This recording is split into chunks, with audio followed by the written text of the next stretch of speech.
पूरा आसमान काले बादलों से घिरा हुआ था। उन दोनों माँ बेटियों को कुछ साफ नजर नहीं आता। वो गहरे काले बादलों की धुंध में उड़ती जा रही थी।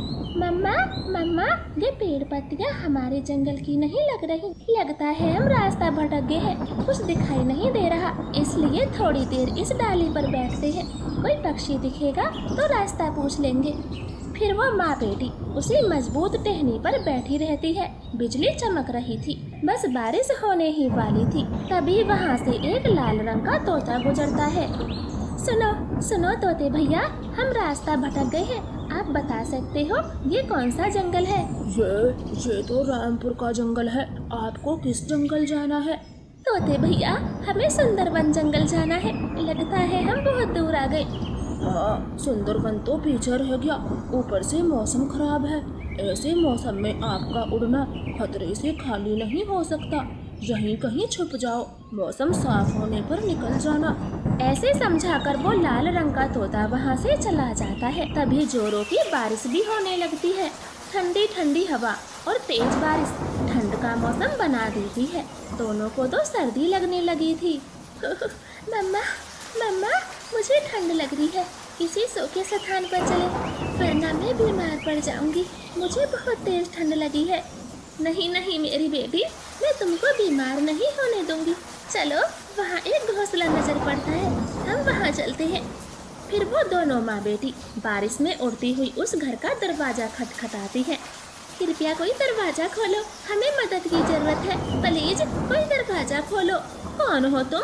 इस जंगल की पक्षी तो नहीं लगती।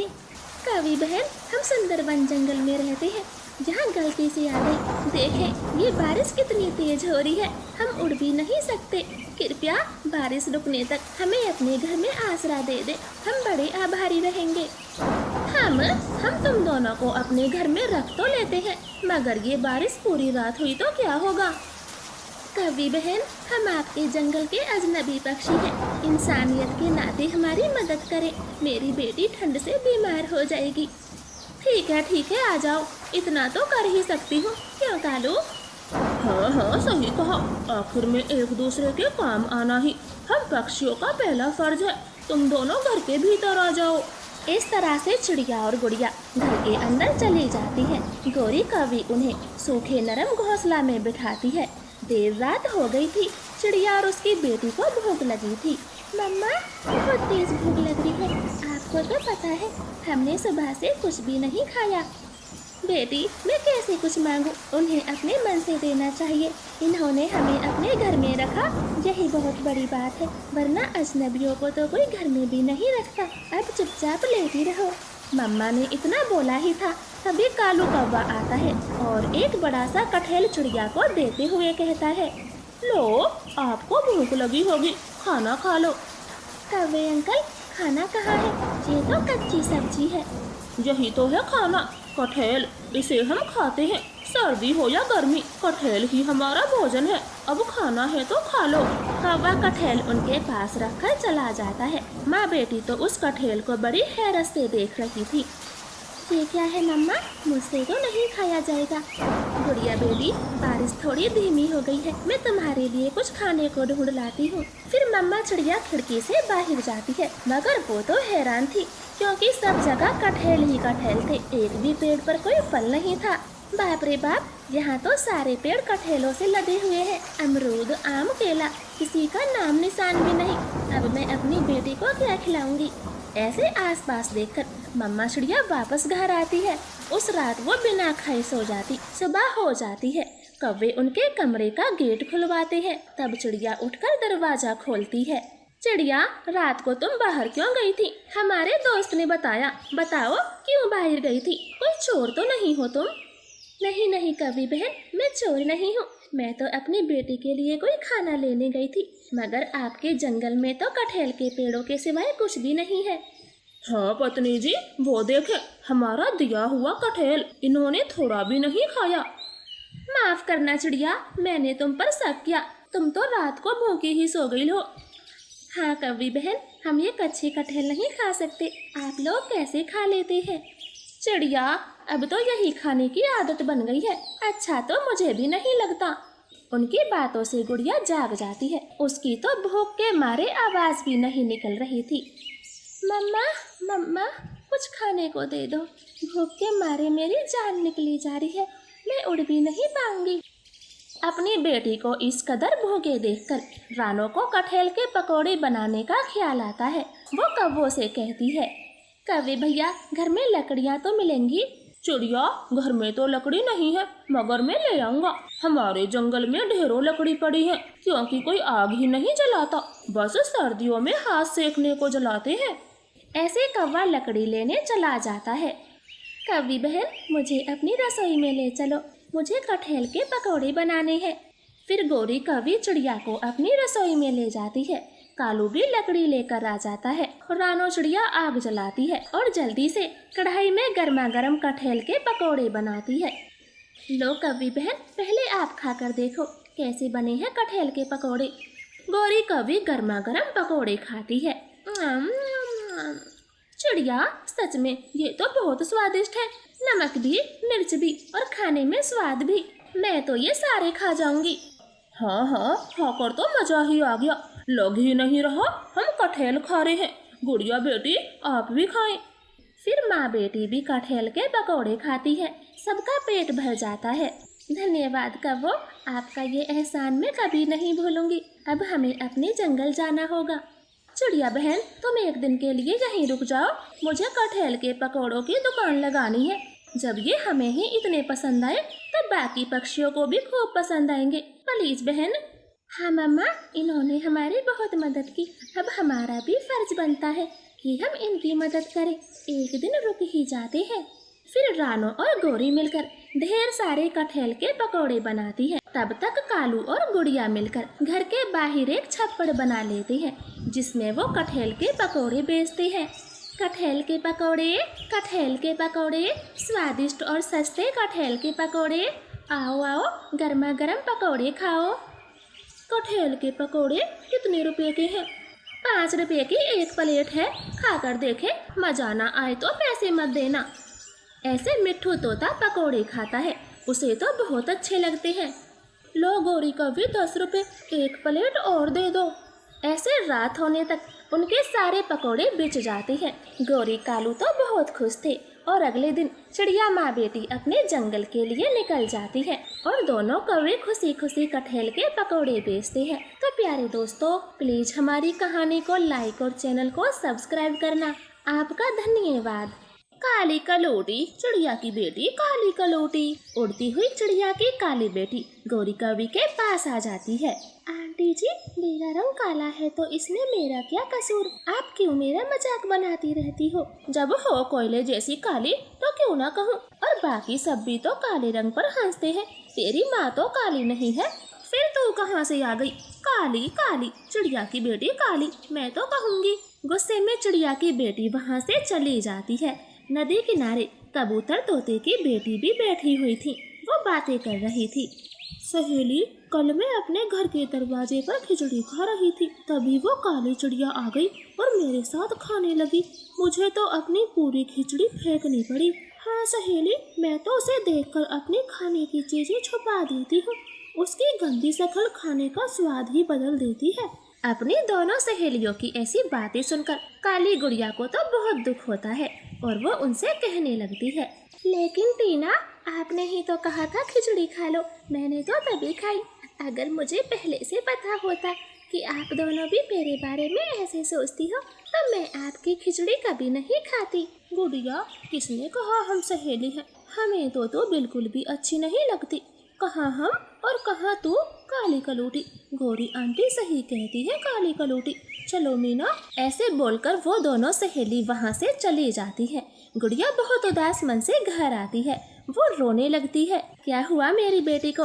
आज फिर से गोरी ने कुछ बोला? मम्मा, गौरी आंटी तो मुझे बोलती ही रहती है, लेकिन आज मेरी सहेली टीना मीना ने भी मुझे काली कलोटी कहा। क्या मैं इतनी बुरी हूँ माँ? नहीं नहीं, तू तो बहुत साफ दिल की है। जो तेरे काले रंग की वजह से भेदभाव करते हैं वो पागल है। तू मेरी लाडली बेटी है, मेरी जान बसती है तुझमें। आइंदा अपने काले रंग पर कभी न रोना। गुड़िया बेटी खुश होकर अपनी माँ के गले से लिपट जाती है। फिर कुछ समय बाद जंगल में एक फोटोग्राफर पक्षी आता है। वो सबके सुंदर सुंदर फोटो निकाल रहा था। फोटोग्राफर जी, मेरी एक सुंदर सी फोटो लेना, वो भी इस फूल के साथ। मैं अपने बेडरूम में लगाऊंगी। गौरी कवि पोज देती है और अपना फोटो खिंचवाती। तोते की बेटी भी शौक से फोटो करा रही थी। तभी वहाँ चिड़िया माँ बेटी भी अपनी फोटो कराने आ जाती हैं। दोस्तों, सब एक जगह मिलकर फोटो कराते हैं। सब पक्षी एक साथ खड़े हो जाओ, हम सब बहुत सुंदर लगेंगे। हाँ कबूतर भाई, आपने सही कहा। फिर वो सब पक्षी एक कतार में खड़े हो जाते हैं। तभी फोटोग्राफर कहता है, अरे रुको, अभी फोटो अच्छा नहीं आ रहा, कहीं कुछ तो गड़बड़ है। मैं जानती हूँ, हम सबका फोटो अच्छा क्यों नहीं आ रहा। ये काली कलोटी खड़ी है ना, पहले इसे दूर करो, तभी फोटो अच्छा आएगा। हाँ, गौरी आंटी ने ठीक कहा, ये अच्छी भी नहीं लग रही, इसको सबसे दूर करो। चलो गुड़िया बेटी, हमें नहीं करानी फोटो, हम घर चलते हैं। हाँ जाओ, इस काली बेटी की वजह से बेचारी रानो भी इंजॉय नहीं कर पा रही। मनहूस कहीं की, ऐसी काली बेटी भगवान किसी को ना दे। माँ बेटी चुपचाप वहाँ से चली जाती है, मगर गुड़िया के मन में तो गौरी की वही बातें घूम रही थी। मनहूस कहीं की, ऐसी बेटी किसी को ना मिले, बेचारी रानो चिड़िया भी इंजॉय नहीं कर पाती। हाँ, यही कहा था गौरी आंटी ने, और सही भी तो कहा था। मम्मा मेरी वजह से दुखी रहती है, जहाँ भी जाती है यही लड़ाई झगड़ा। मैं मनहूस हूँ, मुझे कोई पसंद नहीं करता, और ये सब मेरे काले रंग की वजह से है।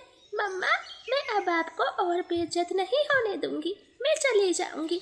देर रात हो जाती है। गुड़िया रोती रोती एक चिट्ठी लिखती है और अपनी मम्मा के घोंसले में रखे घर से निकल जाती है। सुबह होते ही मम्मा चिड़िया वो चिट्ठी पढ़ती है और फूट फूट कर रोती है। मम्मा, मैं हमेशा ये जंगल छोड़कर जा रही हूँ। मेरी वजह से आपको हर समय जिल्लत सहनी पड़ती है, लेकिन अब से ये कभी नहीं होगा। मैं जा रही हूँ, आप अपना ध्यान रखना, मेरी प्यारी मम्मा। हाय मेरी बेटी, जालिमों ने मेरी नन्ही सी जान को मुझसे जुदा कर दिया। अब मैं कहाँ ढूंढूं, अपनी बेटी को कहाँ ढूंढूं। फिर मम्मा चिड़िया अपनी बेटी को ढूंढने निकल जाती है। क्या बात है चिड़िया, क्यों रो रही हो? कहीं काली मनहूस मर गई? गौरी कवि, अब तो तुम खुश होगी ना? गौरी कवि, अब तो तुम खुश होंगी ना? मेरी बेटी चली गई, मुझसे दूर चली गई, पता नहीं कहाँ होगी, जिंदा होगी या किसी चील ने खा लिया होगा।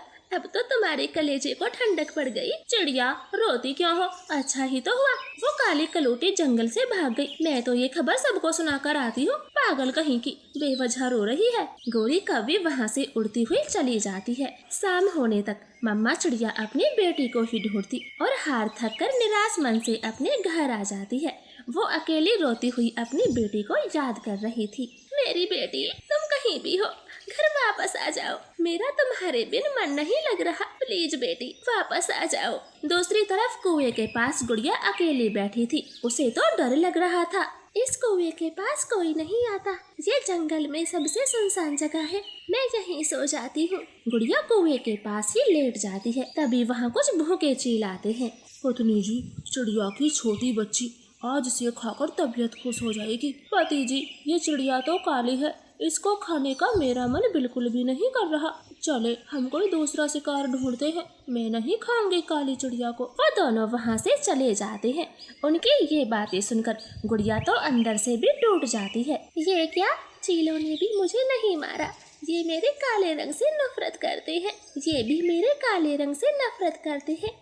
अब मुझे जीने का कोई हक नहीं, मैं मर जाऊंगी, इस कुएं में कूदकर मर जाऊंगी। गुड़िया ऐसे सोचती हुई कुएं में कूद जाती है, मगर उस कुएं में एक जादुई परी रहती थी। वो गुड़िया को बचा लेती है और बाहर निकाल कर लाती। बच्ची, तुम इतनी छोटी हो और ऐसी बेवकूफ़ी क्यों की? मरना क्यों चाहती हो? क्या तुम्हें नहीं पता ये जीवन कितना अनमोल है? परी जी, सब मुझसे नफरत करते हैं, मुझे नहीं जीनी ऐसी जिंदगी। फिर गुड़िया रोते रोते उसे सारी बात बताती है। परी ध्यान से उसकी कहानी सुन रही थी। गुड़िया बेटी, ये एक जादुई पेंसिल है, इससे तुम जो भी चित्र बनाओगी वो हकीकत में बन जाएगा। अब अपने घर जाओ, सब अच्छा होगा। गुड़िया जादुई पेंसिल लेकर अपने घर लौट आती है। मम्मा तो बहुत खुश होती और गुड़िया उसे जादुई पेंसिल के बारे में सब बताती है। मेरी बेटी, इस पेंसिल का उपयोग सिर्फ अच्छे कार्यों के लिए करना होगा, किसी से कोई बदला नहीं लेना चाहते हम। जी मम्मा, मैं याद रखूंगी। फिर वो दोनों जादुई पेंसिल की मदद से अच्छे अच्छे पकवान बनाते हैं, पके पके फल बनाते हैं। वो दोनों बहुत खुश रहती हैं। फिर एक समय जंगल में भोजन की कमी हो जाती है। जब सारे पक्षी भूख से बेहाल होने लगते हैं, तब गुड़िया जादुई पेंसिल की मदद से सब पक्षियों को भोजन बांटती है। अरे भाई चलो चलो, रानू की बेटी सबको भोजन बांट रही है, जल्दी से चलो, बहुत बड़ी भीड़ लगी है। गौरी जल्दी चलो, कहीं खाना खत्म ना हो जाए। दोनों कौवे और तोता गुड़िया के पास आते हैं। गौरी को तो गुड़िया से खाना लेने में शर्म आ रही थी, वो अपने पंख आगे नहीं करती। गौरी आंटी, आप भी तो भोजन ले, पीछे क्यों खड़ी हो? आओ, अपने पंख आगे करो। गुड़िया बेटी, मुझे माफ कर दो, मैंने सबसे ज्यादा दिल दुखाया है आपका, प्लीज मुझे माफ कर दो। गुड़िया सहेली, हमें भी माफ करें, हम आपको समझ नहीं पाए, तुम कितनी अच्छी हो। हाँ बेटी, हम सबसे गलती हो गई, हम सबसे गलती हो गई। गुड़िया बेटी, हम बहुत शर्मिंदा हैं, हमें माफ कर दो। कोई बात नहीं हरियाली आंटी, मैं किसी से भी नाराज नहीं हूँ। लो, सब खाना खाएं। फिर सबको गुड़िया खाना देती है और सब खुशी खुशी खाना खाते हैं। अब गुड़िया अंदर से बहुत खुश रहती और मन ही मन जादुई पेंसिल का धन्यवाद करती है। उसे अपने काले रंग से बिल्कुल भी ऐतराज नहीं था। वो मन ही मन जादुई पेंसिल का धन्यवाद करती है। तो प्यारे दोस्तों, प्लीज हमारी कहानी को लाइक और चैनल को सब्सक्राइब करें। आपका धन्यवाद। गौरी, तुम्हारे जग्गू ने आज मेरी गुड़िया को सर में पत्थर मारा है। मैं कहती हूँ समझा लो इसे, मेरी बच्ची के सर से खून निकल गया है, उसे बहुत चोट आई है। मम्मा, चिड़िया आंटी झूठी है, मैंने पत्थर नहीं मारा। देखो गौरी, अब ये झूठ भी बोलने लगा है। मेरी गुड़िया ने मुझे बताया, आप धमकाएं इसे। रानो, मेरा बेटा झूठ नहीं बोलता, जरूर तुम्हारी बेटी ने कोई शरारत की होगी। अब जाओ यहाँ से, छोटी छोटी बातों पर मुझे तेरा यहाँ आना अच्छा नहीं लगता। बिगाड़ लो गौरी, बिगाड़ लो, एक दिन तुम अच्छे से पछताओगी। मेरी बात को याद रखना, रानो ने क्या कहा था। अब जाती हो या फिर तुझे भी लगाऊं? आई बड़ी भांसड़ देने वाली। ऐसे रानो चिड़िया जग्गू की शिकायत लेकर आई थी, मगर गौरी तो उसे ही बेइज्जत करके भगा देती है और अपने जग्गू को वो जरा भी नहीं समझाती। गुड़िया बेटी, मैंने तुमसे कितनी बार मना किया है, उस जग्गू के साथ मत खेला करो। उसकी माँ को भी तमीज नहीं है, वो उसे जरा भी नहीं समझाती, तो तुम ही उससे दूर रहा करो। खामेखा वो मुझसे भी लड़ाई कर देती। मम्मा, मैं उसके साथ नहीं खेल रही थी, मैं और बुलबुले खेल रहे थे। वो आया और मुझे पत्थर मार के भाग गया। देखो, मुझे बहुत चोट आई है। चलो बेटी, मैं भी क्या उस जग्गू की बातों में लग गई, तुम्हारी पट्टी करवा के लाती हूँ। ऐसे दुखी मन से रानो चिड़िया अपने बेटे को बुलबुल डॉक्टर के पास ले जाती है और उसकी पट्टी करवा कर घर आती। गौरी तो उसे देखकर हंसे जा रही थी और ऐसे ही दिन बीत रहे थे। एक दिन गौरी का बेटा नदी पर अकेला खेल रहा था। वहाँ मिट्ठू का बच्चा आता है और वो नदी से पानी पीने लगता है। छोटे तोते, ये नदी मेरी है, तेरी जरूरत कैसे हुई जो मेरी नदी से पानी पिया? लेकिन जग्गू, मम्मा तो कहती है नदी सबकी है, फिर तुम्हारी कहाँ से हुई? तुम्हारी मम्मा बेकार है, मेरी मम्मा ने बताया ये नदी मेरी है। नहीं नहीं, नदी सबकी होती है, मैं यहीं से पानी पीऊंगा। अच्छा, तो तू नहीं मानेगा।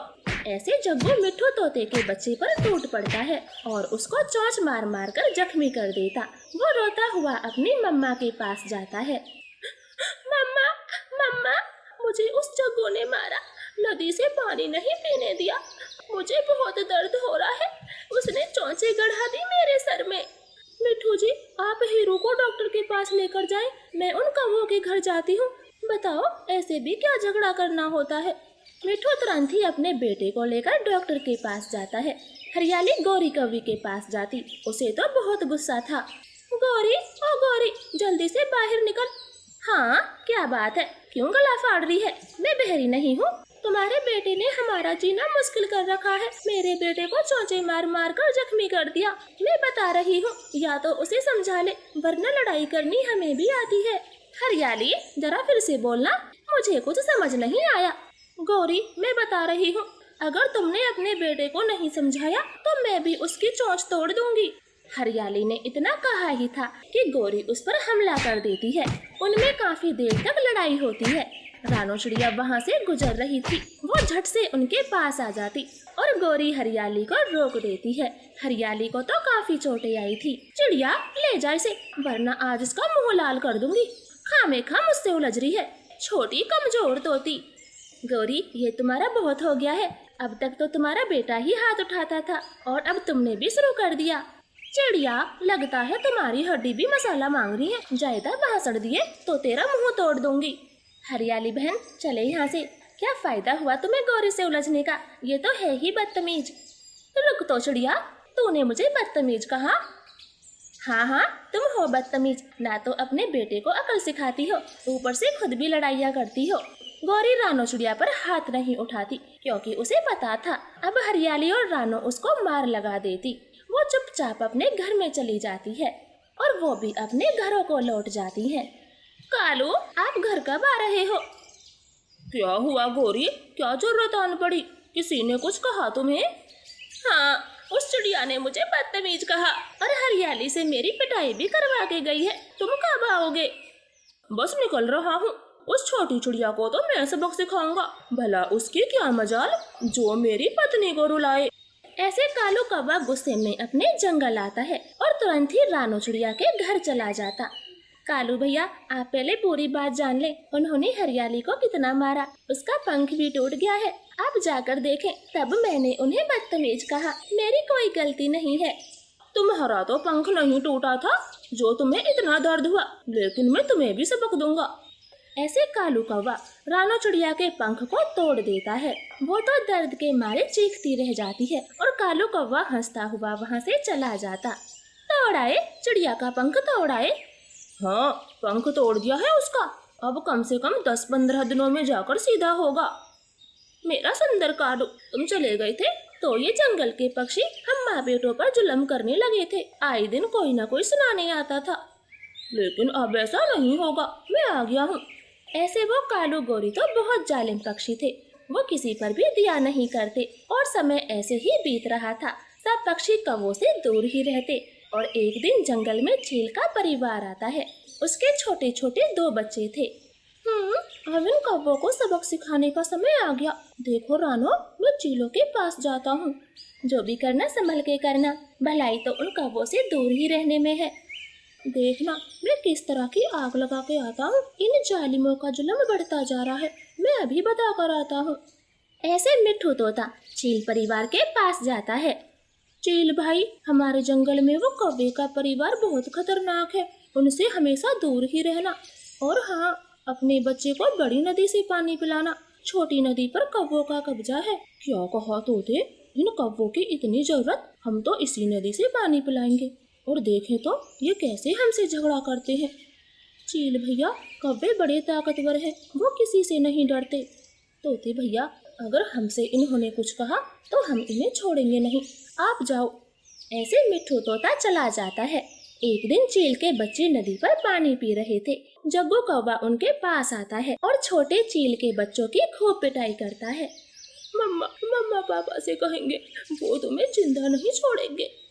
जाओ जाओ, मेरे मम्मा पापा से ताकतवर किसी के मम्मा पापा नहीं। अब जाते हो या फिर सारे बाल उड़ा दूं। जग्गू ने चील के बच्चों को जख्मी कर दिया था। वो रोते हुए अपनी मम्मा के पास जाते हैं। पति जी, उस तोते ने ठीक ही कहा था, कौवे बड़े जालिम हैं। लाठी ले और चलें उनके घर।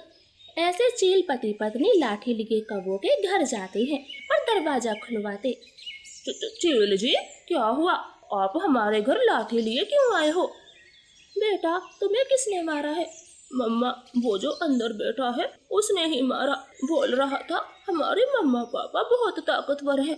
अपने बच्चे की ये बात सुनते ही चील कालू गौरी की खूब पिटाई करते हैं। उन्हें लाठियों से अधमरा कर देते। शोर शराबा सुनकर सब पक्षी भी उनके पास आ जाते हैं, लेकिन कौवों को तो कोई नहीं बचाता। चिड़िया, मिट्ठू, बचाओ हमें, चीलों को रोको, ये हमें मार डालेंगे। कबूतर, बचाओ, इन चीलों को भगाओ। कौवे, तुम्हें कितना समझाया, अपनी पत्नी और बच्चे को समझाओ, लेकिन नहीं, तुम तो उनका ही साथ देते रहे। अब मार भी तो तुम्हें ही खानी है। ऐसे कौवों को कोई नहीं बचाता। चील अपना गुस्सा निकाल कर वहाँ से चले जाते हैं। कौवे की तो चोंच टूट गई थी और गौरी कौवी का पंख टूट गया था।